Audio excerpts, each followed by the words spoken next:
Salut les marques et les smarts et bienvenue sur Catch Up, le podcast qui transpire le catch. Ici, chaque semaine, plusieurs fois par semaine, on analyse, on décortique, on critique, on encense parfois les shows de la WWE et consorts.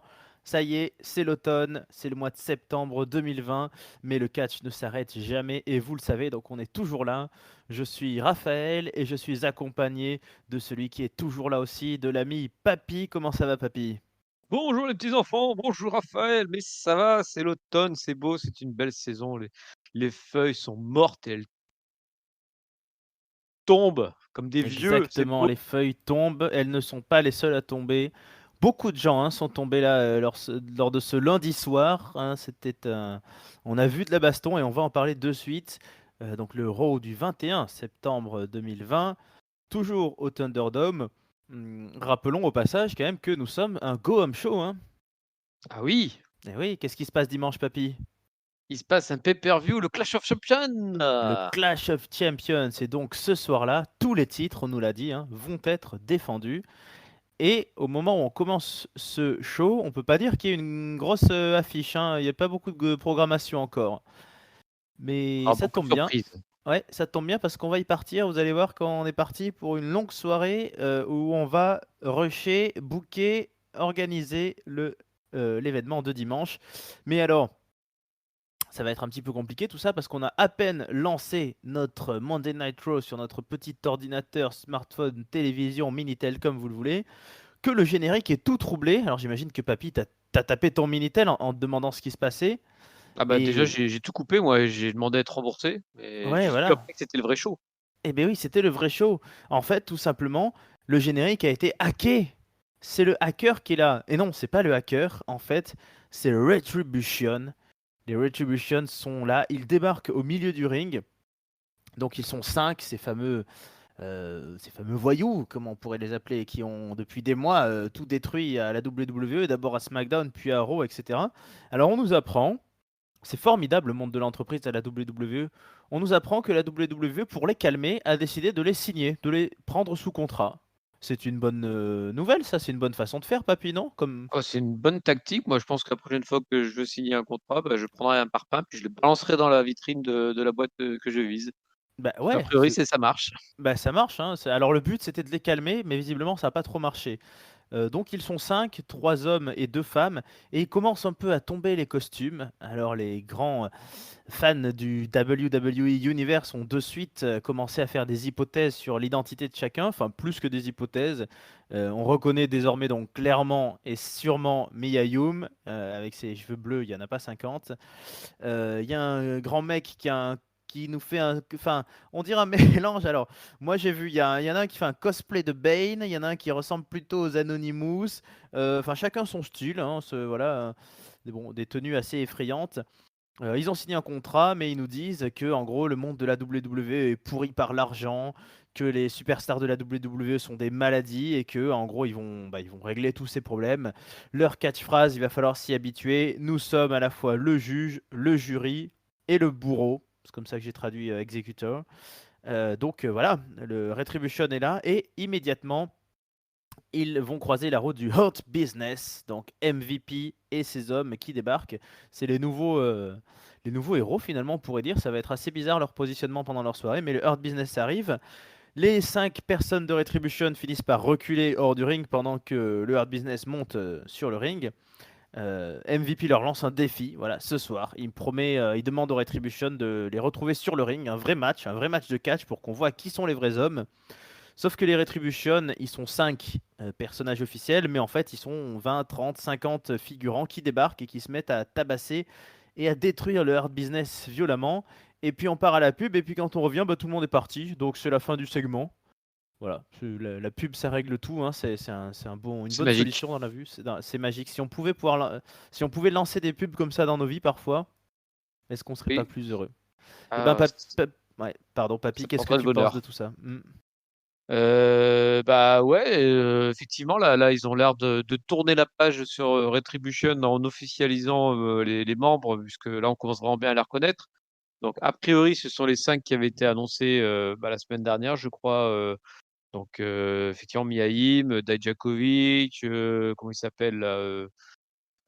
Thio Madine là, l'ancien, speaker d'Euro, heu, Mercedes Martinez et puis, bah, le dernier, c'est le mec de Team 61 dont j'ai oublié le nom, mais de toute façon on le reconnaît pas vu qu'il a un masque, type, comment ça s'appelle là? Le hockeyeur des films d'horreur là, je sais plus, Un j'ai oublié type le nom. saut. Ouais ou un type Ouais, saut ou enfin bref, un mec de film d'horreur quoi. Bref, ouais. en tout cas, il a ni un physique, ni un masque intéressant ce garçon, donc c'est pas lui qui va nous perturber. Ils ont aussi des nouveaux noms, je sais on les entendra, un peu Dans plus le main tard, je event. crois, ou dans le main event, on entendra, ils ont des nouveaux noms aussi, donc enfin voilà. Là, ils ont vraiment arrêté le mystère du on sait pas qui c'est tout ça. Maintenant on sait qui c'est et c'est juste qu'on s'en fout.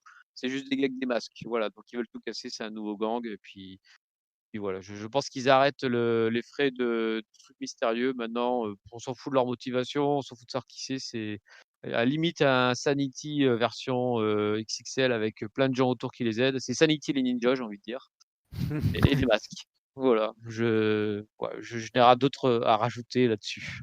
Ouais, donc toi, visiblement, on va dire les motivations, l'histoire, tout ça, ça t'emballe pas trop cette affaire de c'est ça se redit beaucoup, hein, on a l'impression d'avoir ou un peu du Shield ou un peu du Nexus ou un peu toujours les mêmes histoires, genre, le roster principal, c'est que des pourris, nous on va tout changer, on est les meilleurs, on n'est pas corrompus, mais bon, bah, ça va faire des bastons, ça va faire Survivor Series et après on verra bien. Ouais, voilà, sincèrement, alors la motivation, maintenant, j'en ai plus grand chose à faire. J'attendais qu'il y ait peut-être des mecs du main roster pour, relancer un peu des trahisons, des machins. Bon, je suis plus sûr qu'il y en aura. Peut-être, bon, j'ai toujours un petit espoir qu'il y ait Kisly un jour qui soit là dans l'affaire. Lui qui a comme ses meilleurs amis qui sont dans le groupe, mais bon, s'il est pas là, bah, tant pis, ça sera un groupe lambda. J'espère juste qu'ils vont pas totalement les planter. Mais en tout cas, c'est pas l'histoire Retribution qui m'intéresse, c'est peut-être leurs histoires à venir. Espérons qu'ils aient des idées derrière tout ça. Ouais, ouais, ouais, moi je suis un peu déçu enfin, ouais, j'avais pas trop envie que ça soit juste, 5 noms qu'on connaissait déjà du Performance Center. J'aurais bien voulu, soit une énorme surprise de quelqu'un qui a signé sans jamais avoir été annoncé, hein, comme, AJ Styles avait été un temps là, qui avait débarqué direct à un Royal Rumble sans qu'il passe par la case NXT ou Oui. Performance Center. Ou alors effectivement quelqu'un du roster, déjà là qui soit à la tête de tout ça. Alors c'est vrai que la piste Kayfabe peut être intéressante, hein. En même temps, ils ont débarqué presque dans les mêmes, périodes et puis bon et ça, il y a sa femme et son pote là, Djokovic et tout, mais à voir s'ils vont aller aussi loin dans le scénario ou s'ils vont juste en faire, ouais, une sorte de Nexus avec des gars qui vont vouloir tout détruire et qui vont finir par Par se être faire détruire. enterrés par Roman Reigns ou John Cena. Voilà, On attendons verra ça. bien. Mais on n'y est pas encore, puisque comme on a dit, la pub, ça permet de tout remettre à zéro à la WWE, c'est formidable. Donc on enchaîne sur quelque chose qui a mais absolument rien à voir. C'est un Triple Threat Tag Team Match pour désigner les challengers aux Street Profits pour donc Clash of Champions. Bah ouais, il faut, hein, parce que c'est bien sympa de se battre contre les champions de SmackDown, mais enfin à un moment donné, il faut avoir des challengers. Donc les Street Profits sont aux commentaires.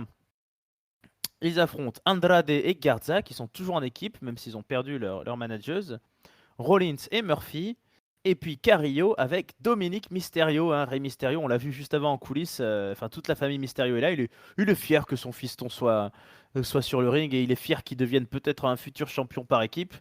Euh, Bon, la suite du match va donner tort à Rey Mysterio, malheureusement. Carrillo commence fort en éclatant un petit peu Murphy et Andrade. Ils font avec Dominique un suicide dive sur les deux méchants. Ensuite, on a un échange que j'ai beaucoup apprécié entre Murphy et Andrade, court mais intense, hein, bien stiff. Et puis, alors que Murphy a un petit peu réussi à reprendre l'ascendant, il rampe pour aller taguer Seth Rollins, mais Seth Rollins s'en va, sans trop de raison, sans être énervé, sans haine ni violence. Seth Rollins s'en va, il laisse Murphy tout seul. Et le pauvre Murphy, bah, du coup, il se fait tabasser par les deux Mexicains, mais pas les gentils, les méchants. Et Garza lui place son finisher et le tombé. Carrillo et Dominique avaient complètement disparu. Je sais plus où ils étaient partis, mais en tout cas, Angel Garza et Andrade ont à nouveau un title shot à Clash of Champions. Je sais pas si l'affiche te fait rêver et si ce match t'a intéressé. En tout cas, Rollins, lui, ça l'a pas fait rêver visiblement, hein. Ouais, bon, lui, de toute façon, il continue sa petite guéguerre avec, Murphy. Heu, ouais, moi, alors je boude un peu la division tag team, là, depuis plusieurs semaines parce que j'en ai ras-le-bol d'être pris pour un con avec, leur booking et puis là, bah, voilà, on a encore les Street Profits versus, Andrade et Garza qui sont même plus en équipe, qui ont même plus d'être tenue assortie. Pour l'instant, je décide de les bouder jusqu'à qu'ils me ressortent, quelque chose d'intéressant, de spectaculaire, mais là, je ne m'investis plus dans leur rivalité, en tout cas. Et puis le match, bah, non, bah, comme tu dis, au moment tu as le fils Mysterio et Cario qui est débarqué, on sait pas pourquoi, et ça faisait des semaines qu'il était plus là avec les Mysterio. Et puis, Murphy qui finit tout seul, ouais, bon, c'est ouais, je boude, je boude. Bon, bah désolé papy, alors je te laisse bouder dans ton coin, je te rappelle dès qu'on passe à notre segment. Ça me va Mais, très bien. moi je suis pas non plus très fan, ça va être la grande constante que j'ai eue. Alors je vous raconte à titre personnel, là, pour des raisons de vacances, j'ai raté un peu les 2 derniers Raw et c'est pas facile de revenir. On a vraiment l'impression là, je trouve qu'il y a une espèce de mélange de tout en fait, c'est-à-dire que c'est un bordel, c'est un chaos. Alors des fois c'est bien le chaos, hein, c'est un peu chiant quand tout est trop carré, tout trop organisé. Mais là, ouais, ça mélange tout. Alors, il y a Rollins qui est en feud avec enfin, la famille Mysterio, plus ou moins. Ça continue, on le verra plus tard. Et puis, en même temps, qui est en bisbille avec Murphy. Et puis Andrade et Garza, bah, ils sont toujours là, mais en même temps, leur manager est ailleurs. Alors, est-ce qu'on va découvrir finalement que Andrade et Garza s'en sortent mieux sans Zelina Vega? Est-ce qu'ils vont devenir champions sans elle? Peut-être. Voilà, les Street Profits, un coup, ils avaient les Viking Riders comme les rivaux suprêmes, et puis finalement, non. Enfin, Les ça. Viking Raiders, ils existent plus vu que, Ivar est blessé, au cervical. Donc, si tu as raté les dernières semaines, tu as peut-être pas vu ça, il s'est blessé sur un dive et donc du coup, il y a plus de Viking Raiders pour quelque temps.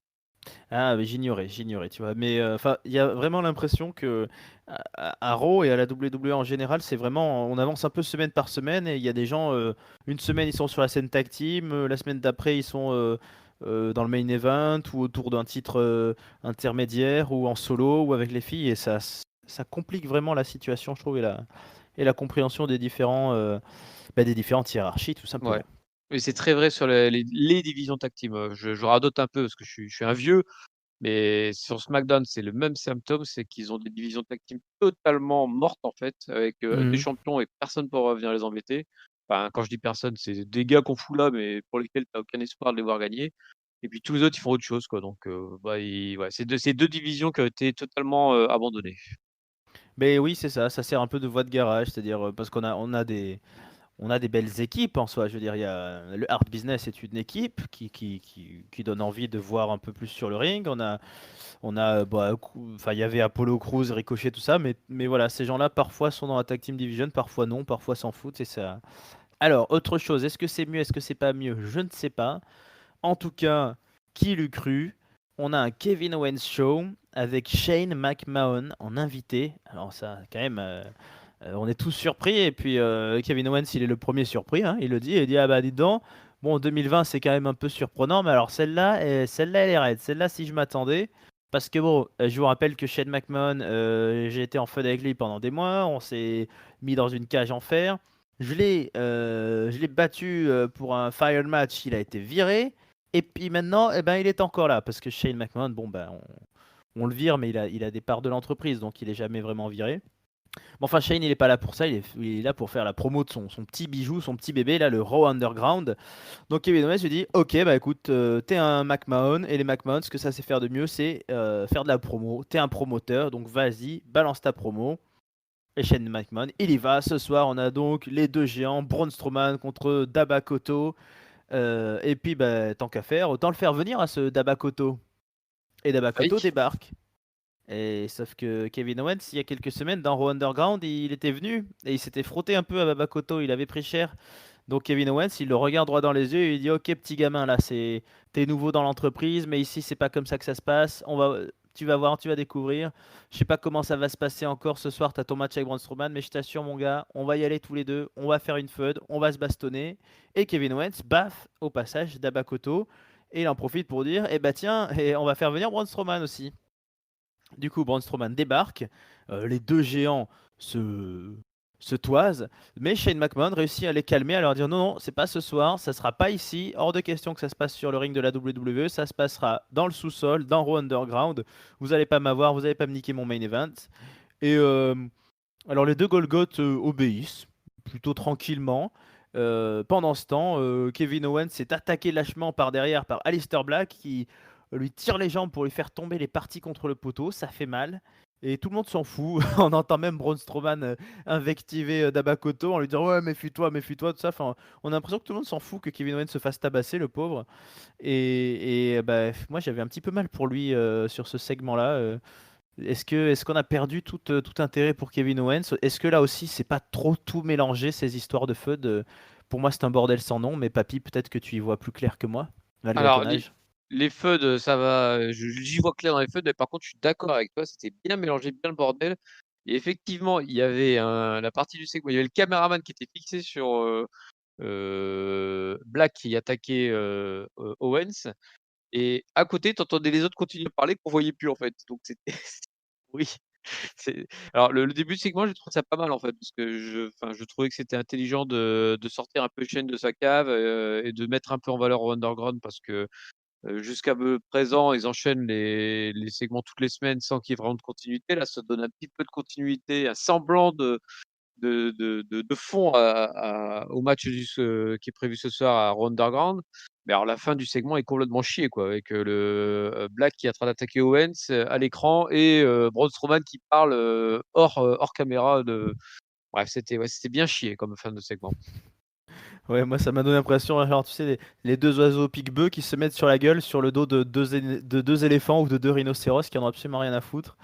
C'est, ouais, moi, je suis un peu perdu là dans tout ça. Alors, on en reparlera plus tard, mais Raw Underground, on a toujours un petit peu du mal à comprendre où ça va, à quoi ça sert et qu'est-ce que c'est, tout simplement. Parce que, à part nous dire qu'il y avait un gros main event Shane, j'aurais bien aimé qu'ils nous disent pourquoi il avait créé ça, qu'est-ce qu'il y avait, quelle était l'idée derrière, hein, un petit peu plus de. On les a vus la semaine dernière, je sais pas si tu avais du coup Ah non, vu? j'ai pas vu alors. Bah, en fait, la semaine dernière, Strowman était arrivé, ultra vénère à Underground et pété la gueule à tout le monde Mhm. et à la fin, il y a Daba Kondo là qui était sur le côté depuis le début en fait et qui se décide à monter pour affronter Strowman et c'est là où Shane dit: «Ah non, non, non, vous vous battez pas ce soir, vous battrez la semaine prochaine».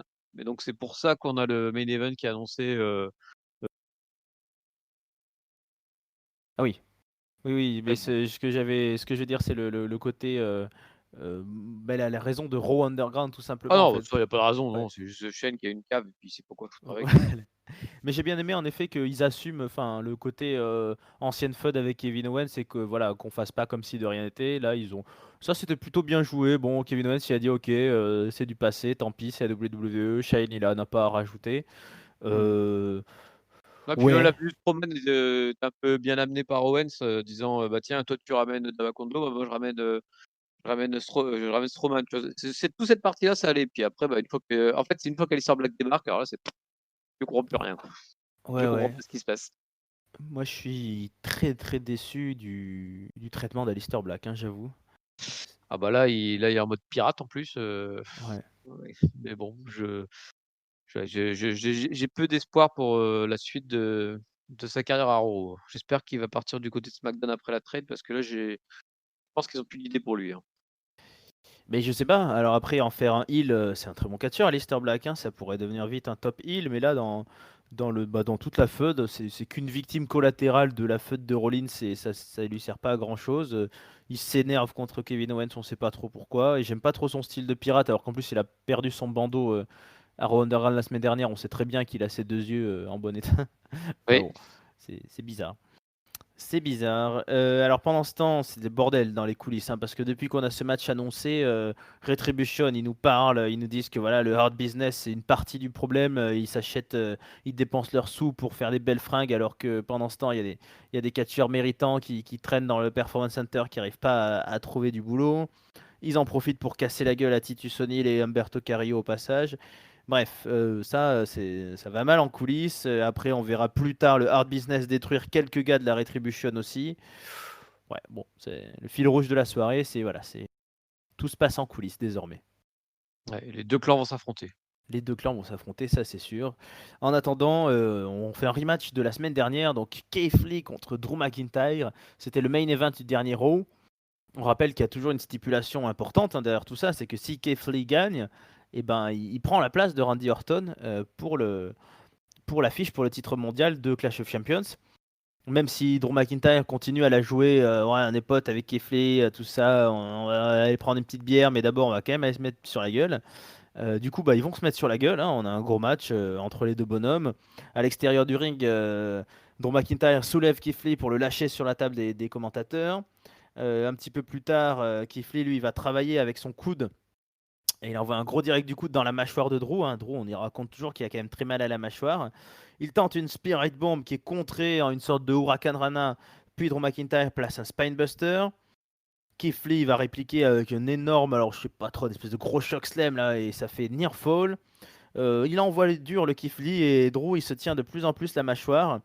Et puis une nouvelle Spirit Bomb est contrée, évitée. Drew McIntyre se retourne, il lance la jambe, Claymore, pouf, dans la tronche de Keith Lee. Mais l'Écossais n'a pas le temps d'en profiter. Il est attaqué par derrière par Randy Orton qui le tape avec une chaise et qui le tabasse, et qui le tabasse, et qui lui broie la mâchoire, et qui lui écrase la tête comme il peut. Et bon, avant de partir, il envoie un joli petit punt kick dans la tronche de Keith Lee au passage. Donc officiellement c'est disqualification, donc Randy Orton garde son title shot. Randy prend le micro, il nous dit ouais moi ça fait 20 ans que je suis dans le business et j'ai jamais reculé devant une opportunité pour un titre mondial. Il s'en va, il va voir l'ambulance qui est à l'extérieur du ring, j'avais oublié de le préciser, mais comme on a un ambulance match à Clash of Champions, bah, il y a une ambulance, ça fait partie du décor, ça met un petit peu l'ambiance. Donc Drew il nous dit qu'il était dans une ambulance il y a quelques semaines là quand il a pris une série de Claymore, d'ailleurs il a quelques séquelles psychologiques puis qu'il nous dit il m'en a pas mis un, ni deux, ni trois. Ouais si en fait il m'en a mis trois. Et bah, il se dit bah, quand je suis passé dans cette ambulance je me suis dit ah ouais, j'ai souri parce que je me suis dit bah en fait je suis en train de vivre, je suis en train de savoir ce que ça fait que d'être passé par le RKO et par les punt kicks. Il se dit je suis en train de vivre ce qu'ont vécu toutes mes victimes, les Edge, les Big Show, les HBK, etc. Donc ben voilà, il nous dit qu'une ambulance, ça symbolise beaucoup de choses pour plein de gens, la maladie, la mort, la blessure, mais que bon, pour Drew McIntyre, il y aura un dernier voyage en ambulance à Clash of Champions et un 14e titre mondial pour Randy Orton. Les trois lettres les plus dangereuses du sport business, RKO. On lâche le micro. Grosse promo, gros patron, hein, toujours Randy Orton. Ah ouais, alors moi j'ai un souci avec ça, c'est qu'en fait Randy Orton, depuis qu'il s'est fait exploser par Keith Lee, j'ai beaucoup plus de mal à le voir en menace crédible en fait, Ah oui, il s'était fait rouler je dessus, oui.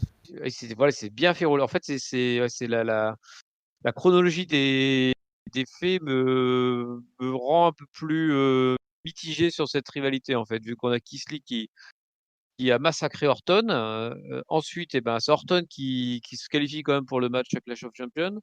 Entre-temps, le pauvre Keith Lee, c'est devenu la crampe, il se prend RKO, un Claymore, un punt kick et puis il se prend toutes les semaines, il se prend, sa branlée et du coup, on va avoir un Orton, versus Drew entre un mec qui a la mâchoire cassée et un autre qui s'est fait éclater, récemment donc j'ai du mal à m'enflammer pour ce truc-là, quoi.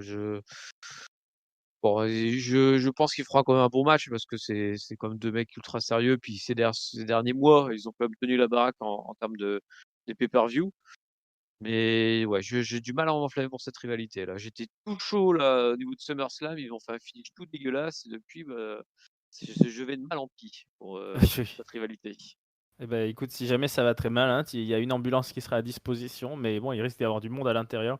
Moi, je crains un peu aussi parce que je suis pas un très grand fan de cette stipu pour laquelle j'ai plutôt des mauvais souvenirs. Je me souviens pas trop de très bons matchs là-dessus. Et ça, Ouais, ça... c'est souvent du Strowman ou du Kane qui tournent autour de ça, quoi, donc c'est rarement des trucs sympas, quoi. Oui, voilà. Mais là, j'ai du mal à voir, comme toi, Orton gagner. Et pourtant, je trouve que, enfin, je sais pas, je trouve qu'il est tellement ça fait 6 mois, quoi. Ça fait depuis WrestleMania, depuis la rivalité contre Edge, qu'il est quand même en très très grosse forme, Orton. Et je me dis, bon, ben, c'est pas con non plus. Il est loin d'être en début de carrière. Il est même plutôt en fin de carrière. C'est toujours pas mal de lui donner un petit titre de temps en temps. Je sais plus de mémoire quand date le dernier titre mondial de Randy Orton. Ça doit être Ouh, quand quand il il a pris a. à Wyatt, non? Ouais, je pense, contre Jinder Mahal. Donc c'est pas si vieux que ça. Ça fait quoi ça? 3 ans? 4 ans? 3 ans? Je sais plus. Je dirais bien, 2 ans peut-être. Attends, Ouais, l'an dernier, c'était qui, Ouais, 2 ou 3 ans, ouais, 2 max. ou 3 ans, ouais. Non, ça fait pas que si vieux que ça alors. Mais je me dis, il est dans une telle forme que ça serait pas déconnant de lui mettre la ceinture. et de la faire perdre ensuite de lui faire perdre rapidement à la limite pour Keith Lee. Ah, Mais moi, en j'y même crois temps, plus du tout, Orton, hein. ouais, toi t'y crois plus visiblement et c'est vrai que bah, avec ce retour gagnant quand même de Drew qui est revenu lui l'envoyer Claymore sur Claymore ces dernières semaines, ça, bon, j'ai l'impression que ouais, le momentum Orton va vite retomber et peut-être qu'il va repartir en feud secondaire contre Keith Lee et pendant que Drew, je sais pas qui viendra taquiner Drew derrière, mais Bah, ouais, Keith Lee, du coup. Moi, j'imagine bien Keith Lee qui va quand même aller chercher Drew à un moment, quoi. ben ça serait pas mal, mais alors là on a quand même je trouve qu'on a des sérieux problèmes d'alignement aussi en ce moment, des face, des heels, on sait plus trop qui est qui et de répartition des hiérarchies, mais bon, on verra bien ce que ça donne. J'espère que ça donnera un bon match. En tout cas, là, c'est là quoi. Maintenant, il n'y a plus d'autres échappatoires, plus d'autres Monday Night Raw. Il va falloir y aller pour ce match ambulance. Ok, qu'est-ce que je vais dire? C'est les Survivor Series, le prochain pay-per-view d'après, ou il y a encore un truc entre deux? Et peut-être Elle est Elimination Chamber peut-être. peut-être, entre deux, ouais. Je connais pas le planning. Je sais pas s'il a été dévoilé. De tête sur Survivor Series, c'est fin novembre, hein, mais donc il y Ouais, en aurait. alors, ouais, il y en a peut-être entre deux, parce euh, qu'effectivement, les séries sera peut-être là où ils vont. Encore, ils sont que trois à Retribution. Ouais, je sais pas, j'ai plus d'idée. On verra. Écoute, ce qu'on peut faire, parce que si on aimerait bien avoir un job de booker à la W, on peut aller péter des parpaings. Je pense qu'on peut demander à Tonton Chris, il sera chaud. On peut aller péter quelques parpaings à Stanford, et puis si on fait ça quelques semaines, on sera engagé comme booker de Ouais, la je pense, WWE. il faut qu'on fasse quelque chose. Parce que c'est marrant, parce que les dernières semaines ont été plutôt satisfaits. Enfin, en tout cas, je suis content aussi, c'est le cas. Et puis là, j'ai l'impression qu'ils se retombent dans leur travers rapidement, quoi. Dès qu'on ne regarde pas la WWE, ils font une connerie, en fait, hein. Ouais, c'est ça. Bah voilà, on va lancer une cagnotte pour qu'on puisse partir aux États-Unis et aller se faire engager comme booker de la WWE. Voilà. C'est parti. Cher public, vous pouvez envoyer vos dons. Merci. Et en attendant les sous, en attendant le pognon, qu'est-ce qu'il nous reste? Il nous reste encore pas mal de choses. Asuka, en coulisses, parle japonais, comme d'habitude, à l'intervieweuse, à Sarah. Elle est interrompue par Billy Kay, qui lui propose un challenge. Et puis, en fait, Peyton Royce vient un peu lui voler la place. Donc, du coup, on aura un match Peyton Royce contre Asuka ce soir. Sachant que Asuka, elle attend d'avoir une challengeuse, elle aussi, pour son titre mondial, pour son titre de championne féminine de Raw. Ça semblait parti pour être Mickie James ces dernières semaines, mais Zelina est revenue sortie du diable au vert. Donc on a un affrontement Zelina contre Mickie James, un affrontement dont tu vas nous parler, papy, je sens avec avidité. Avec passion. Avec passion. Donc au début, Zelina Vega réussit à prendre le dessus avec Octopus Submission sur Mickie James. Il y a une série de roll-up contrés un petit peu ratés foirés.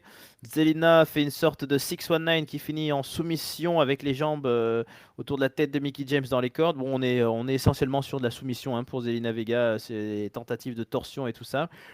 Et puis à un moment donné, elle place un backstabber à la Carlito, à la Alberto Del Rio, poum, sur Mickie James. Et puis bah, elle gagne 1, 2, 3 victoires. Donc la challengeuse s'appelle Zelina Vega contre Asuka. Là, on est dans le worldwide. Hein. Mexico contre Japanese style. Est-ce que ça te. Dis-nous tout, est-ce que ça t'emballe? Ah non, là, j'ai eu un violent retour en arrière en regardant ce match. Je suis reparti à l'ère des divas avec des matchs qui sont quasiment 100% botchés, avec des prises qui n'ont ni queue ni tête, notamment effectivement cette prise dans les cordes où Zelina fait un espèce, effectivement, comme tu le décris bien, un 619 et puis bah en fait qui arrive dans le vide et puis du coup t'as Mickie James qui se coince volontairement le bras et la tête entre ses jambes, histoire d'avoir l'air d'avoir une soumission parce qu'elle crie des gens en faisant ah, ah alors qu'elle le touchait même pas. Mais non, c'était c'était affreux, quoi, c'était pas bon du tout, la pauvre Zelina, qui était déterrée pour trouver un adversaire à Asuka, je pense qu'on leur a filé le pire adversaire possible, là. C'est une adversaire qui Mickie James enfin les 2 en fait ensemble, elles ont sorti tout ce qu'il fallait pas, quoi. Elles ont ouais, c'est ça, c'est un match d'une autre époque, en fait. C'est Et un peu ça. je sais pas quoi dire d'autre. J'ai été désespéré en regardant ce match-là. Je sais qu'avec Asuka, ça sera bien mieux parce qu'Asuka, elle a vachement plus déjà de talent, mais aussi d'expérience, on va dire, dans le nouveau catch féminin, mais là, enfin, j'étais désespéré. Mais en tout cas, on annonce subtilement à la fin de ce match que l'affrontement de Clash of Champions se fera partie du kick-off, donc ça sera pas non plus. Ah bah je le verrai pas du coup, c'est bien. Voilà, tu le verras pas. Ça fait partie du kick-off, donc tu pourras tu pourras t'éviter ça. Mais alors, grande question, pourquoi Zelina, effectivement, hein, in-ring, on l'avait jamais trop vu, mais ça a pas l'air d'être du haut niveau. Ces dernières semaines, il semblait avoir des terrains un petit peu Mickey James. Alors, est-ce qu'ils ont changé d'idée en cours de route? Est-ce que. Je sais pas. Ouais, on sait pas trop effectivement, là, ils étaient en train de faire le tour du roster. Alors,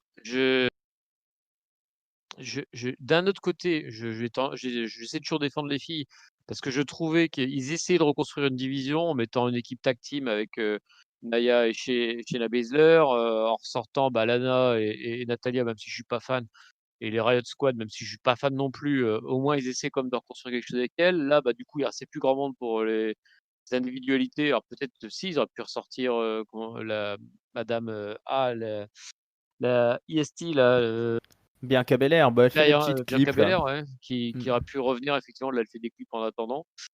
Mais alors du coup, il restait plus grand monde, donc Mickie James, bah, finalement ils avaient réussi à me convaincre à peu près, lors de la présentation du match de la semaine dernière, alors tu vois, j'étais pas emballé avant, et là Zelina, bah, il restait plus qu'elle, j'ai l'impression qu'ils ont foutu là. Mais mais voilà, je comprends qu'ils essaient de reconstruire une division féminine en remettant, en faisant un peu tourner tout le monde, en leur donnant du temps d'antenne. Mais là, c'était vraiment pas la bonne solution de les mettre l'une contre l'autre, c'était vraiment pas bon, quoi. Donc, Ouais, je pense que ça je. sera un match pour rien, à Clash of Champions. Tu me ravis en disant qu'il se passe en pré-show, au moins j'aurai pas à m'infliger ça. Et ben voilà, une bonne nouvelle au moins ce soir, la première de la soirée. Ouais, c'est peut-être cette division tag team féminine en fait, hein, qui fait un peu chier, hein, qui occupe trop de gens. Oui, alors après voilà, moi Ouais. je suis plutôt, j'ai moins de griefs, contre, Shayna et Nia Jax. J'attends de voir ce que ça va donner à 2. Elles ont réussi un poil à éveiller mon intérêt. Ah oui, moi j'ai bien aimé leurs affrontements contre Bailey et Sasha Banks, mais c'est vrai que ça crée forcément un déséquilibre dans on va dire chez les filles en individuel. Du coup, il reste, ouais, le tour est vite fait, hein, c'est impressionnant. Yes. Allez, une autre bonne nouvelle, papy. Prends ton maillot, je t'emmène à la plage. Youhou! C'est parti. Donc, le gros clip de ce milieu de Monday Night Raw, c'est nous partons à l'océan. R-Truth y est en compagnie de son Little Jimmy qui est sorti du néant et sa baby, sa 24/7.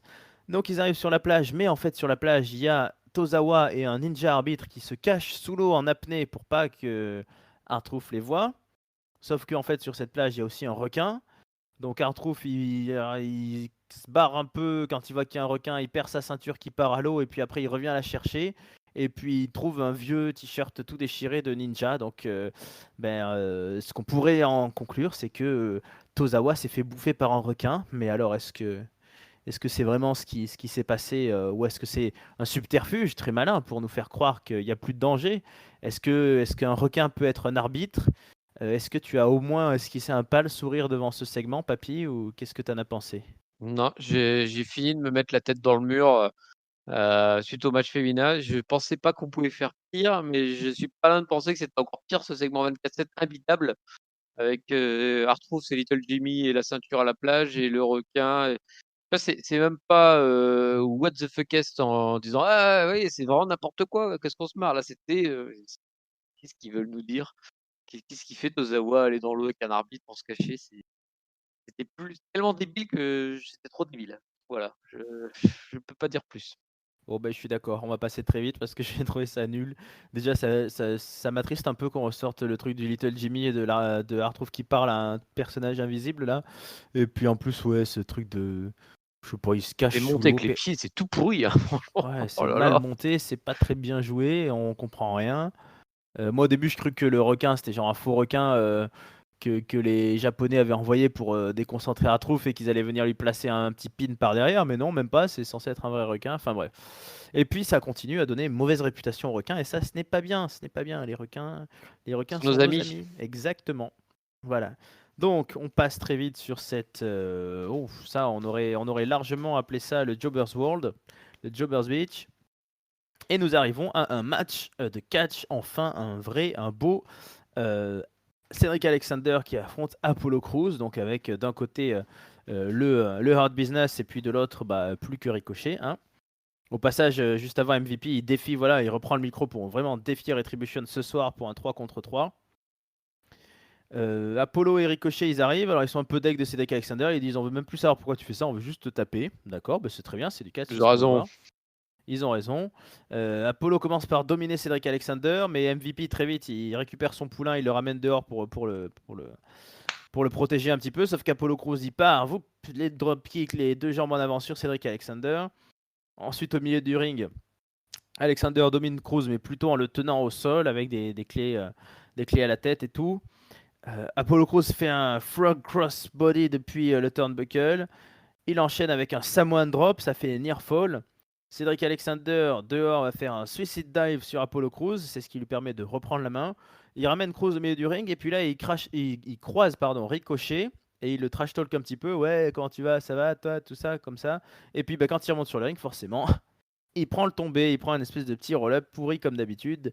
Victoire d'Apollo Crews, mais ils n'ont pas trop le temps de pavoiser, les deux copains, puisque tout le hard business vient les taper, hein, à Crews et à Ricochet. Il y a une belle full Nelson sur Apollo Crews, qui, rappelons-le, est challenger quand même au titre de Bobby Lashley, au titre US. Donc c'est l'affiche qu'on aura à Clash of Champions. Voilà, bon, il y a une trahison au milieu de tout ça. Est-ce que ça brise ton petit cœur? Est-ce que ça t'intéresse ce match, cette revanche entre Apollo Crews et Bobby Lashley Ouais, pour dimanche? m'intéresser sera peut-être un grand mot. Ouais, peut-être un Encore mauvais une fois, en emprunt. fait, je me répète pour ce Raw, mais c'est souvent le cas finalement. C'est encore une fois un match qui m'a intéressé à une époque et qui, par la force des choses, puisqu'en fait leur business s'intéresse vachement à Retribution et quasiment plus à Apollo et à Ricochet, qui du coup, Apollo, j'avais même pas tilté qu'il était challenger officiel à la ceinture. Moi non plus. Donc, je suis pas. Le match entre les deux, ça sera un bon match. Enfin, je pense, j'ai pas de doute là-dessus, parce que c'est plutôt en plus de personnes que j'apprécie dans le ring. Mais enfin, en tout cas, j'ai pas envie de les voir à ce moment-là, quoi. Je sais pas, le temps est passé pour leur rivalité. Là, le Hurt Business, j'ai l'impression qu'il y a un peu plus rien à foutre de Ricochet et Apollo Crews, donc je sais pas ce qu'ils foutent là, quoi. Ouais. Moi, moi aussi, je trouve qu'il fout le cafard, là, Apollo Crews, à vouloir encore un title shot. Je pense que son temps est passé, là, malheureusement. Mais après, sinon, sur le ring, j'ai bien aimé Cédric Alexander, tout ça. Et je suis pas mécontent que Cédric Alexander ait rejoint le Hard Business, même si c'est un peu triste pour Ricochet qui va devoir se relancer ailleurs. Oui, non, Ouais. mais je trouve ça bien moi aussi que Ouais. Alexander, c'était.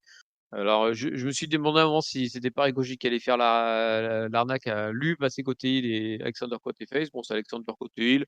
C'est pas plus mal. De toute façon, c'est un catcheur qui est là depuis quelques années maintenant et puis qui avait du mal à s'imposer. Bon, voilà quoi. Je ne sais que dire de plus. Mais en fait, c'est ça. Ce qui me perturbe. Moi, j'ai absolument rien contre leur business. Au contraire, c'est de mes grosses satisfactions. Mais par contre, là, la rivalité avec Cruz et Ricochet, elle tombe un peu comme un cheveu sous la soupe. Même si elle est là présente depuis quelques semaines, j'ai l'impression qu'elle était plutôt en train de terminer que redémarrer, quoi. Ah oui, moi j'ai eu l'impression qu'ils se sont emmerdés tout seuls à appeler ce pay-per-view de septembre Clash of Champions et à se dire putain merde, il Il faut faut quand nous même que trouver un Bobby Lashley. challenger. Ouais, il faut que Bobby Lashley ait un match, mais c'est la fin quoi. On tire sur la corde pour Apollo Crews, mais c'est fini mon gars, hein. Je pense que tu la reverras plus la ceinture US de suite, hein. Je suis d'accord avec toi. Et oui.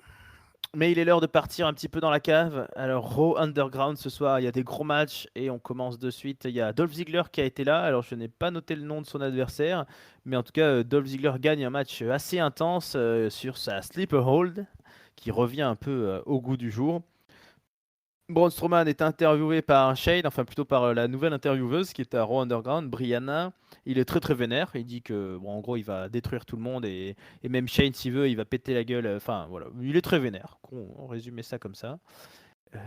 Voilà, un court passage. Je sais pas si tu veux en dire quelque chose, Papy, de ce. Non, rien de Non. spécial. Alors, l'adversaire de Ziggler, c'était le mec qui se fait passer pour un mec de MMA brésilien, Ruas, un truc comme Ah oui. ça. Et là, ouais, sinon, ouais, non, mais je trouve ça. Shane, j'ai l'impression qu'il lance sa propre intervieweuse qui me semble était une fille du Performance Center qui était sur le côté. Mhm. Et voilà, sinon, rien de spécial à dire, non. Oui, on remarque que c'est toujours un peu les mêmes, hein, qui reviennent au Raw Underground. C'est toujours Ziggler, c'est toujours, Eric qu'on verra plus tard. C'est assez étonnant, parce que Ziggler est booké très fort toujours, je trouve quand même à Raw Underground. Alors est-ce qu'il va revenir, se refaire la cerise enfin, est-ce qu'il se refait la cerise là pour revenir faire quelque chose dans le main roster? Moi, je serais pas contre. C'est assez étonnant, je trouve qu'il ait, ce gimmick de bagarreur de rue presque. Ça lui va pas si mal en fait, mais ça tranche un peu avec son plutôt sa gimmick plutôt de loser de ces derniers mois clairement, puisque bon voilà, il a pas gagné grand Ouais. chose. Ouais, Bi alors si jamais il en ressort quelque chose, j'en serais le premier ouais. ravi. Moi, j'ai beaucoup de mal à croire à ça parce que dans Raw Underground, j'avais l'impression qu'ils ont du mal à ressortir quelque chose. Mmh. Mais ouais, après, vu son pédigré par rapport aux autres, personnes qui y vont, moi ça me rassure un peu qu'il gagne comme quelques matchs, Dolph Ziggler là. Ça ferait chier qu'il se fasse marcher dessus par les gars, enfin c'est même pas les bons gars d'NXT, c'est les sous-gars d'NXT quoi donc Oui, c'est sûr. Alors, nous nous attaquons à un segment d'émotion. Est-ce que tu es prêt papy? C'est un je drame sens que je vais familial. pleurer. C'est un drame familial qui va se jouer sous nos yeux. Seth Rollins arrive. Alors il a une enveloppe à la main. Il nous explique qu'il depuis des mois, donc il est en feud avec la famille Rey Mysterio, ça on était au courant. Et depuis des mois, bah, il sent qu'il y a un truc, il y a une embrouille, quoi. Il y a une arnaque, il y a un truc qui va pas. Et il comprenait pas quoi. Et puis il a regardé www.com et il a trouvé une photo de la famille Mysterio. Et il s'est rendu compte que Dominique Mysterio était beaucoup plus baraque que son papa, dis donc. Je sais pas si tu t'étais rendu compte, c'est vrai que cette photo est révélatrice hein, quand même. Ah bah, Euh, effectivement, c'est moi, dès que je vois un fils qui est plus grand que ton père, je me pose des questions. Voilà, ben donc il se pose des questions et d'après lui, voilà, Seth Rollins, il y a peut-être un souci dans la génétique familiale. Du coup, il invite toute la famille Mysterio à venir le rejoindre et bah, ils débarquent, hein, ils débarquent tous. Seth Rollins, il leur dit qu'il a le résultat d'un test ADN. Alors il dit, ok, ok, ça a déjà été fait, mais bon, la science a progressé. Voilà, on est en 2020. Maintenant, il y a peut-être eu des erreurs dans le passé génétiquement de tests et puis maintenant, c'est mieux. Alors, Rey Mysterio, il est un peu vénère tout en comprenant pas trop. Il dit, mais qu'est-ce que tu veux nous faire faire encore? Là, c'est quoi ton embrouille? Qu'est-ce que c'est que cette histoire, Seth? Tu nous réveilles pour ça? Qu'est-ce que c'est que ce bordel? Donc, eh ben, Seth Rollins, il lit le résultat du test et il nous dit, Rey n'est pas le père de Dominique. Et il rigole. Rey Mysterio, il dit, bon, ok, ouais, d'accord. Bon, enfin, ça, on nous a déjà fait le coup. On commence à connaître la chanson. Ça va? Qu'est-ce que tu veux nous dire derrière tout ça? Et puis finalement, alors Seth Rollins, il dit: «Ah non, mais en fait, je me suis peut-être trompé parce que j'ai demandé à mes, on sait pas trop, il a des contacts, dans les laboratoires pharmaceutiques Oh là, sûrement. ouais, un cousin certainement. Ouais, je leur avais demandé de regarder les enfants, Mysterio. Alors du coup, bah, et beh, c'est peut-être Aaliyah qui est pas la fille de Rey Mysterio.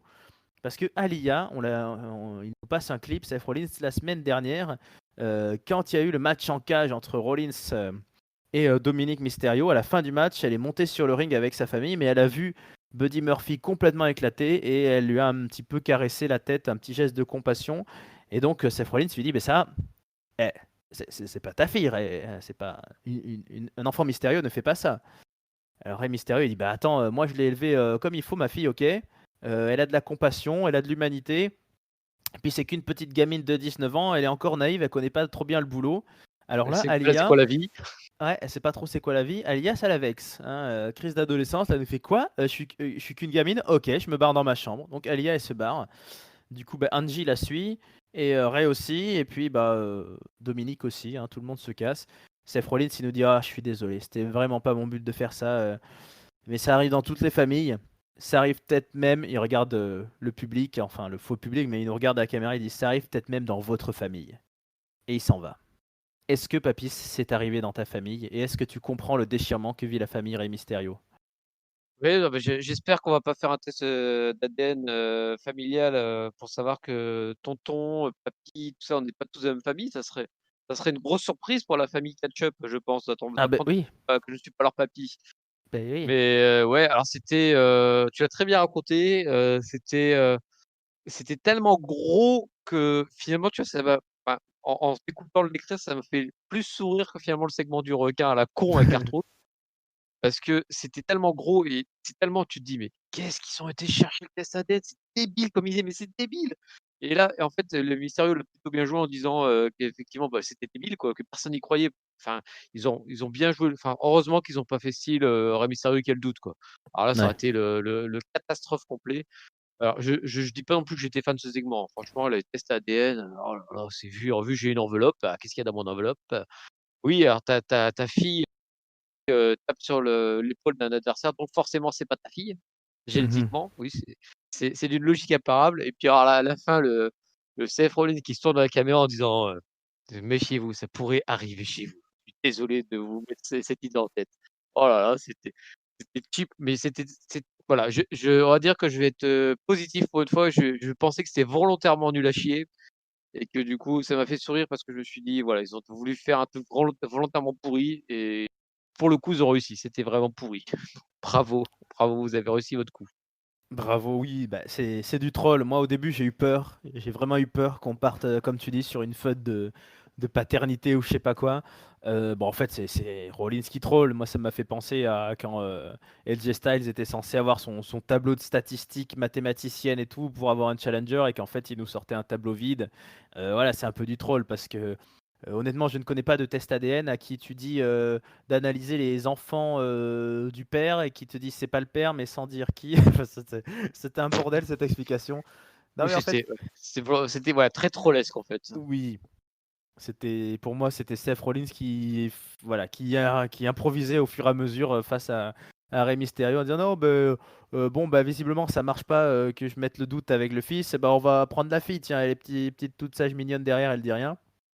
Et effectivement, bon, ça a créé un début de petite tension. Écoute, on va de suite expédier la suite, à ce sujet. Effectivement, un peu plus tard dans les coulisses, on voit, Rey Mysterio enfin la famille Mysterio qui se dispute. Aliyah, elle dit: «Bah, écoute papa, attends, moi je suis là pour encourager Dominique, je vous ai vu vous faire taper par, Rollins, toi, Dominique, tout ça, on a donné des coups tous ensemble à Murphy et puis après maintenant je suis qu'une petite gamine, naïve de 19 ans. C'est bon quoi, ça va quoi, je me casse dans ma chambre, OK, je vais aller écouter de la musique à fond la caisse». En plus, tu Et même pas mon père, hein. et puis en plus, c'était même pas mon père. Et par contre, un peu plus tard, la petite Alia, elle croise Murphy qui lui dit, qui fait vœu de repentance, qui lui dit: «Écoute, si je t'ai fait du tort à toi et à ta famille, c'était sous l'influence de Rollins, donc excuse-moi». Et la petite Alia, et on sent que son petit cœur d'adolescente est chamboulé et qu'elle va coller des photos de Murphy partout dans son petit carnet intime. Alors voilà, une histoire d'amour entre un Australien et une mineure, puisqu'elle est mineure aux États-Unis. Angie, est-ce que tu achètes ça ou est-ce que tu penses que Ouais. ça va s'arrêter là? Voilà, un Australien de 30 ans qui va aller débaucher de la petite jeunette, américano-mexicaine en disant: «Hey, ça va le petit jeune, hein?» Ouais, bon, alors c'est du coup, comment dire? Je suis pas contre, finalement ce petit truc, de dire, Angie, on n'a pas réussi à corrompre, le fils Dominique, on va essayer de tourner la tête à Angie. Toute la partie avec le test ADN, ça servait à rien finalement, c'était juste c'est du méga troll qui voulait rien dire, c'était rallonger la sauce, rallonger la sauce. Ouais, attendons de voir la suite, je ne jette pas tout à la poubelle, mais je sens que c'est grand guignolesque comme histoire. Ah ouais, ça promet. Alors, peut-être que Aliyah, hein, dans 3 mois, sera sur le ring en tag team avec je ne sais pas qui, avec Zelina Vega peut-être? Peut-être, hein, peut-être qu'elle va effectivement rejoindre le camp, le clan ou elle sera dans leur coin en espèce de Sister Abigail, version Rollins. Ça sera sa muse. Ouais, c'est pas bon, elle est encore un petit peu jeune, hein, je pense légalement même pour travailler, mais disons que moi ce qui pourrait être vaguement intéressant, c'est une sorte d'histoire comme quoi, ben, Ray il a encouragé son fils, il porte son fils, il a vu son fils grandir et par contre à la petite, bah, il fait comme tout papa, hein, il voit pas sa petite fille grandir et il la prend un petit peu de haut et tout. Mais je vois pas catchesquement ce que ça peut donner, surtout que encore une fois tout ça est très mélangé parce que voilà, Rollins il est quand même, un petit peu, accaparé par son un ancien disciple là, donc est-ce qu'ils vont se retrouver sur le ring, hein, c'est ça? Il a battu Dominique en cage, est-ce que ça veut dire qu'on continue la feud là, Est-ce qu'il n'y a pas eu de catch entre tous ces gens ce soir-là? Enfin, Dominique a catché mais un petit peu avant, donc on verra bien. C'est mystérieux chez les Mysterio.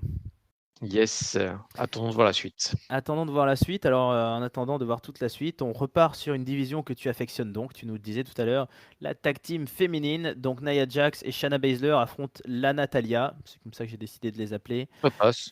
Aux commentaires, on a les Riot Squad qui sont déguisés en arbitre, ou en comment il s'appelle là, Beetlejuice, hein. Beetlejuice, voilà, je sais pas trop quoi, tout en rayures noires et blanches.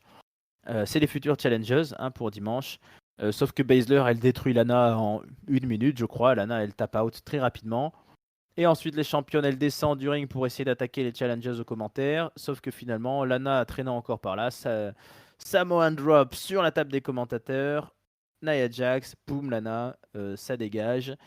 Est-ce que, bon, je pense qu'on a aucune, aucune hésitation sur le pronostic pour le match de dimanche. Et bon, voilà, il y a Jax et Baszler qui auront au moins un intérêt dans cette division, je trouve. Je sais pas ce que Ouais, tu en voilà, penses. en tout cas, j'espère qu'elles vont garder la ceinture, quitte à aller la défendre dans d'autres shows derrière, un peu comme faisait Sacha et Bayley, je pense que ça sera intéressant. Et puis, bah, Lana, bah, c'est la bizarre Rousseff, hein, toutes les semaines, elle va se faire humilier, j'ai l'impression maintenant. Donc, cadeau. Fallait pas aller à la AEW. Oui, c'est peut-être ça. Bon, en même temps, est-ce que Lana sur le ring, elle peut pas faire, peut faire vraiment autre chose que ça? Je ne suis pas sûr. Non, non, Ouais. enfin, j'en sais rien, mais par contre, en tout cas, c'est elle qui prend les Salmon Drops sur la table et c'est jamais Natalia, quoi. C'est juste ce que je remarque. Oui, c'est possible, c'est possible, effectivement. C'est peut-être un petit coucou au passage. Bon, on verra bien le match de dimanche. Effectivement, je pense que les championnes vont rester championnes. Ils nous créent des tensions entre elles, mais elles sont championnes quand même. Bon, c'est les plus intéressantes, c'est sûr. Après, Natalia, Lana et puis même les Riot Squad, moi, c'est de la low card quand même de très bas niveau. Oui, c'est menu fretin, là, mais ouais, et moi, j'attends de voir si, du coup, après qu'elles aient conservé, s'ils vont réussir à développer un peu leur dynamique, avec leur personnalité qui s'oppose et cetera, j'aimerais bien voir des petits segments un peu plus voire micro, voire hors catch, entre les 2 et les voir aller, à NXT et à SmackDown. Voilà, j'ai envie qu'elles se baladent les filles là. Une petite, Allez faire le bordel partout. ouais, ça, bon, ils ont moyen d'aller casser les tronches, ça c'est sûr. Yes. Et il nous reste quoi? On approche doucement de la fin. Alors, Drew McIntyre est à l'infirmerie avec une bonne petite glace sur la mâchoire parce qu'il a mal, mais bon, bah, il nous dit qu'il sera bien là dimanche et que ça sera un no rules, donc il va pouvoir faire ce qu'il veut de Randy Orton. Et puis il se lève en disant là, j'ai envie de péter des gueules. Donc on sait pas trop où il va, mais il s'en va, il est vénère. La suite, ben, Raw Underground. Alors donc Riddick Moss affronte Eric, la moitié des Viking Riders qui est pas blessé. Et c'est Riddick Moss qui gagne avec un gros direct du droit dans la mâchoire. Et à nouveau, donc Shane McMahon avec sa petite intervieweuse, là, essaie d'interviewer Dabakoto qui lui aussi, comme Braun un peu avant, est très très vénère. Donc on va avoir un match de très très vénère. Voilà. Avant qu'on ait ce match, il nous reste un autre affrontement sur le ring. C'est Asuka qui affronte donc Peyton Royce.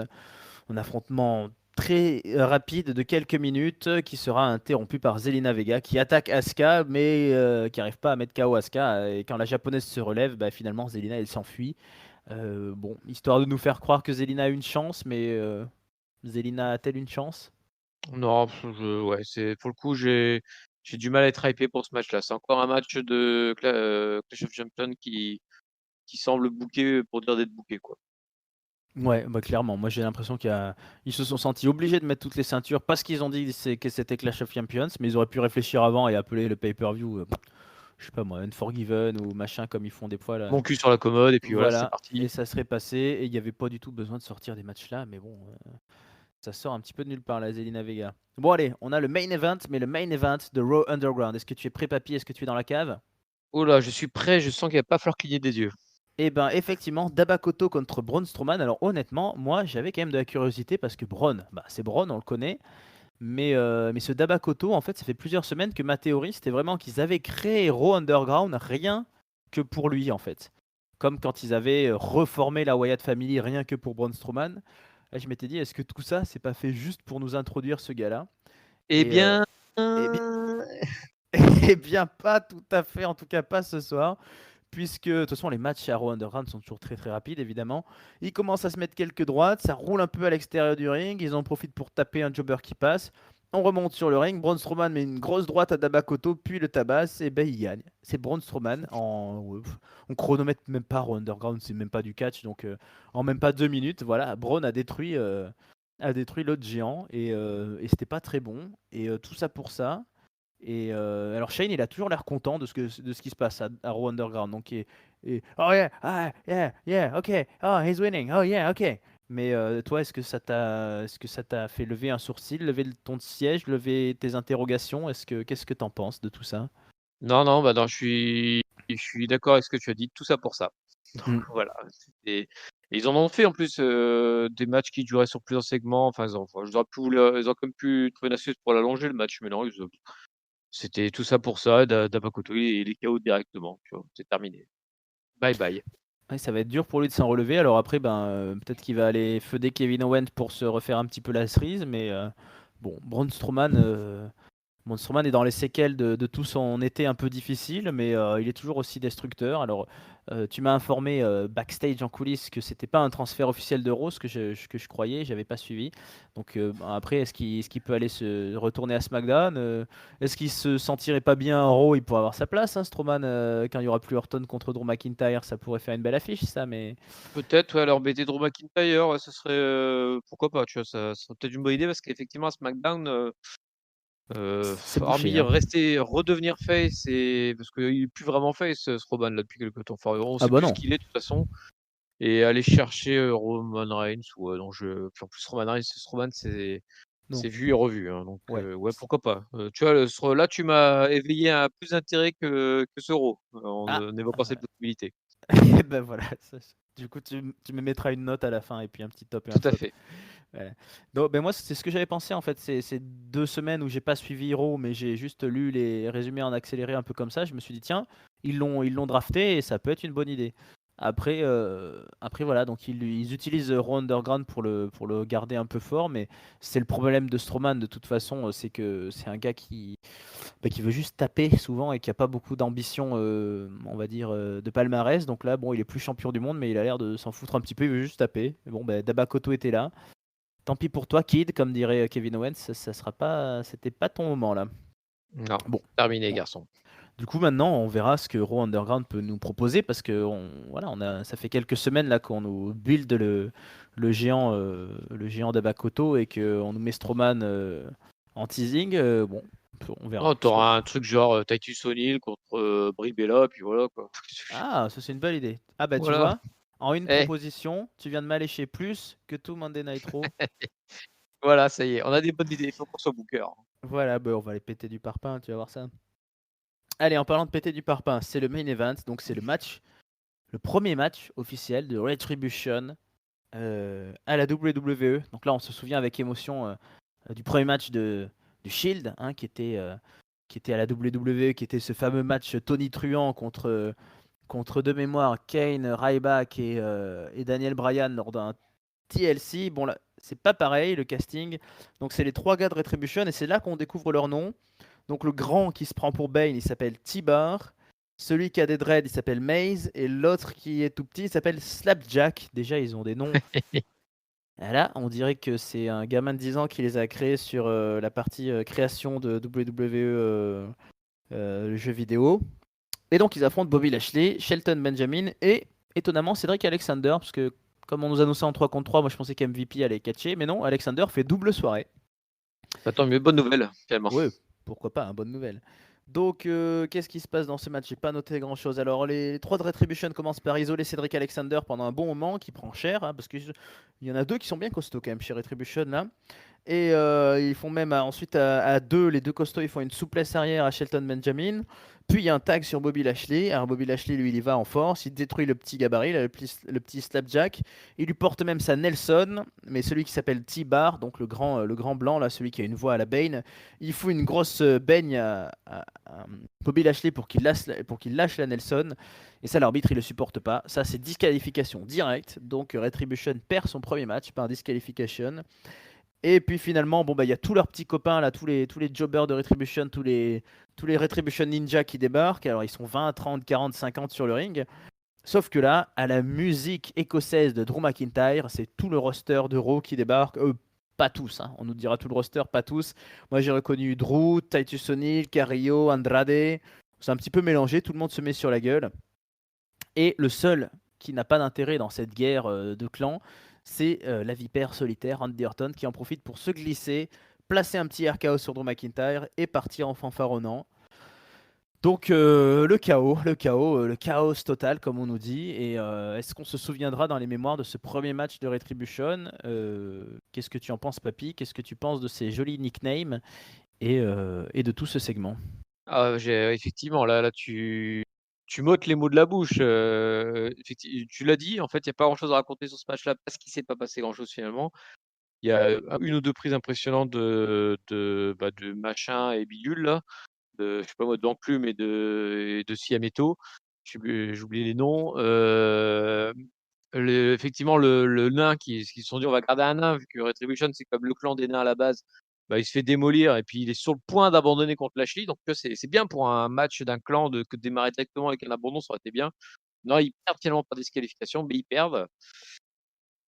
Voilà, donc ils perdent, sur leur premier match, ils ont tous des noms d'acolytes, il y en a aucun qui fasse enfin, ouais, ça on dirait, voilà, on dirait les acolytes, du Joker ou d'un grand vilain, mais aucun ne ferait vraiment taulier malheureusement, donc bon, peut-être qu'on s'en souviendra pas, que ça a démarré dans un main event quelconque, où ils sont dominés par le Hurt Business. Alors du coup, bah, c'est peut-être ou alors c'est ils vont servir de paillasson au Hurt Business qui va devenir le plus grand clan, de ultra dominant d'Euro, moi ça m'irait très bien, hein. Si dans 2 mois, Retribution est mort et que leur business est un clan qui va chercher toutes les ceintures, bah, moi j'achète, hein, limite plus Ah que ouais. Retribution.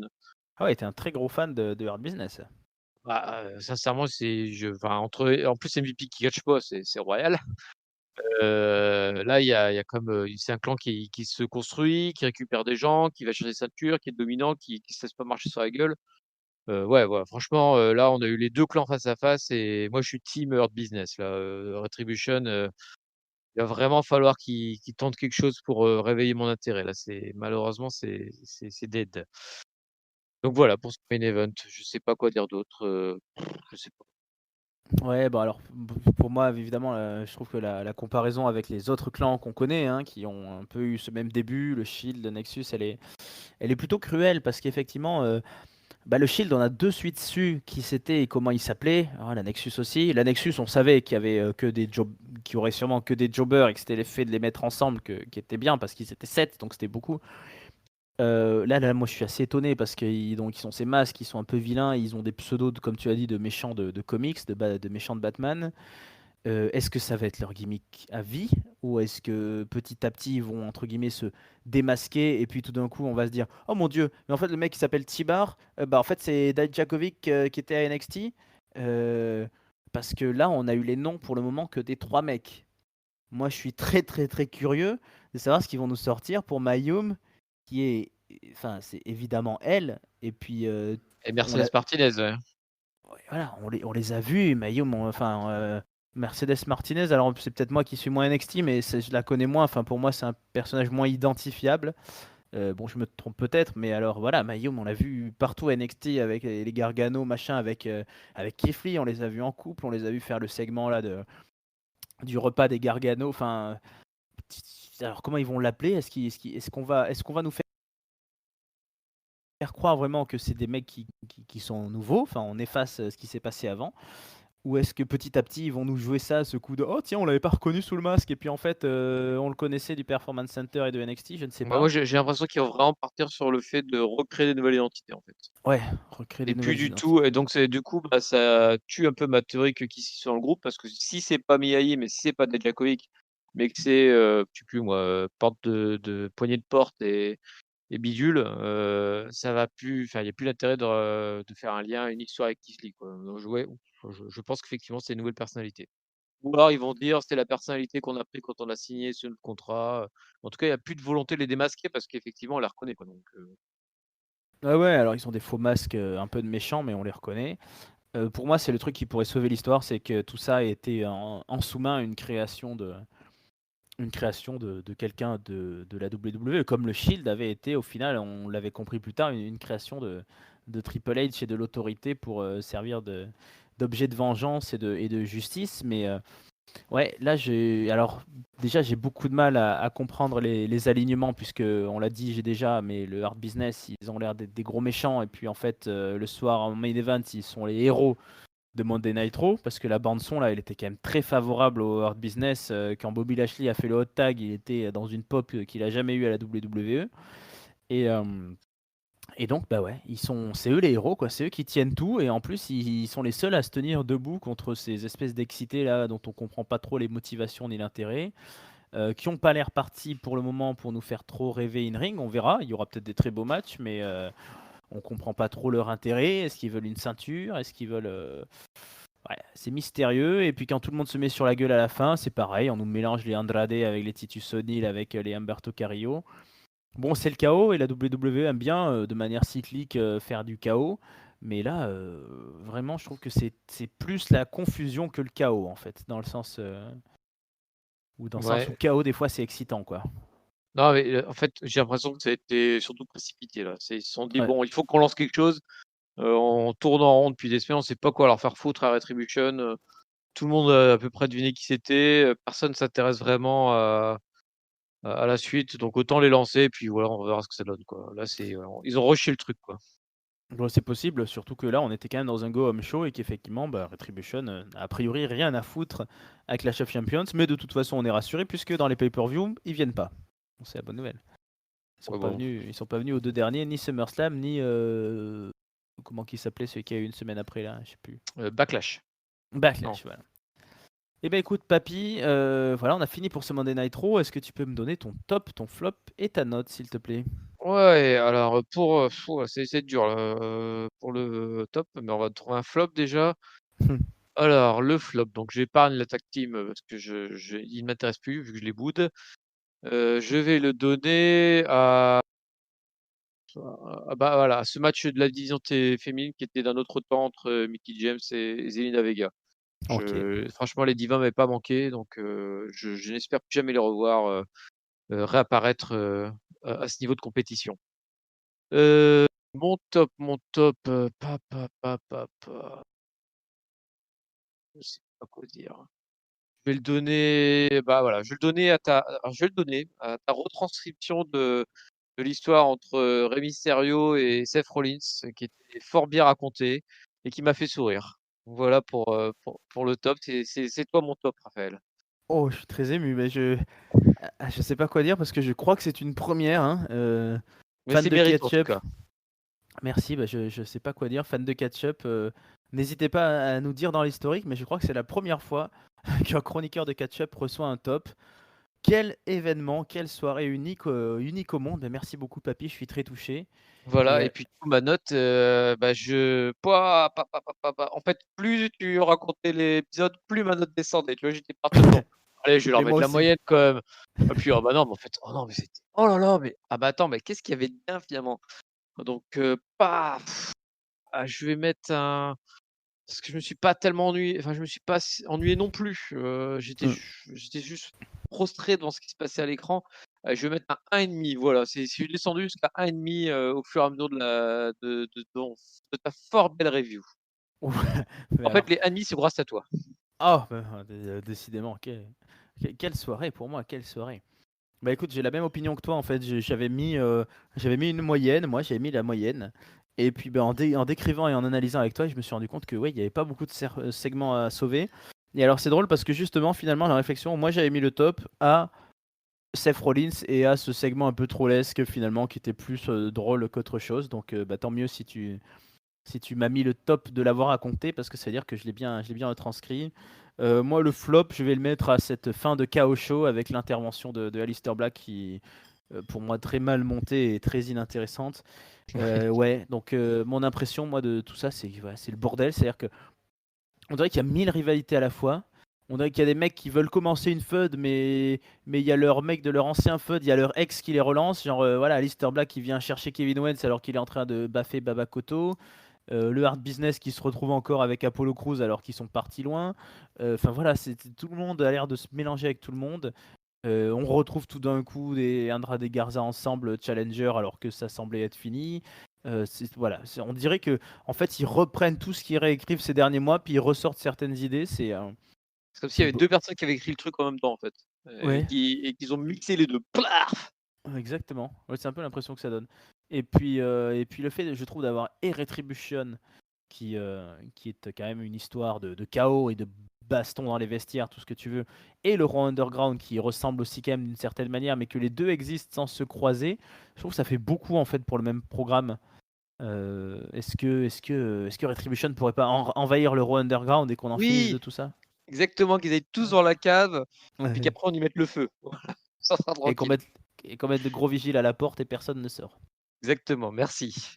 Voilà. Bon, ben, on en a fini pour cette analyse, donc ce fut malgré tout un plaisir quand même de retrouver notre tag team, hein. Merci Papy pour ta présence et ta motivation et ton énergie à commenter toujours, ce Monday Night Raw, avec moi. Bah, Fut merci fut Raphaël pour l'invitation et puis merci de m'avoir fait rire du coup, ben, par cette super belle review. on a bien rigolé, j'espère que ça a été de même pour vous. Alors n'hésitez pas à nous suivre, hein, on est, catch up, donc vous pouvez nous écouter sur PodCloud, pardon, sur Spotify, sur iTunes. Il y a une version YouTube, si vous aimez, n'hésitez pas à vous abonner, à laisser des cœurs, des plus, des roses, des fleurs, des cadeaux, des bonbons, du chocolat, de l'argent, ce que vous voulez. Pour nous retrouver et discuter de tout ça, il y a le Discord Catch-Up, il y a Facebook Catch-Up CDC, pareil pour Instagram et pour Twitter. Donc on s'avance doucement mais sûrement vers Clash of Champions. Il restera un SmackDown. J'avais pas prévu qu'on fasse les pronos là, j'ai pas renoté la liste. On verra ça Oui, pour voilà, on le SmackDown fera au bout de peut-être. SmackDown, Voilà. comme ça, avec la liste définitive. Voilà, on fera une liste définitive. D'ici là, mon cher papy, je te dis donc à très bientôt et à très bientôt tout le monde. Bonne semaine pleine de catch. Ciao, ciao. Salut à tous!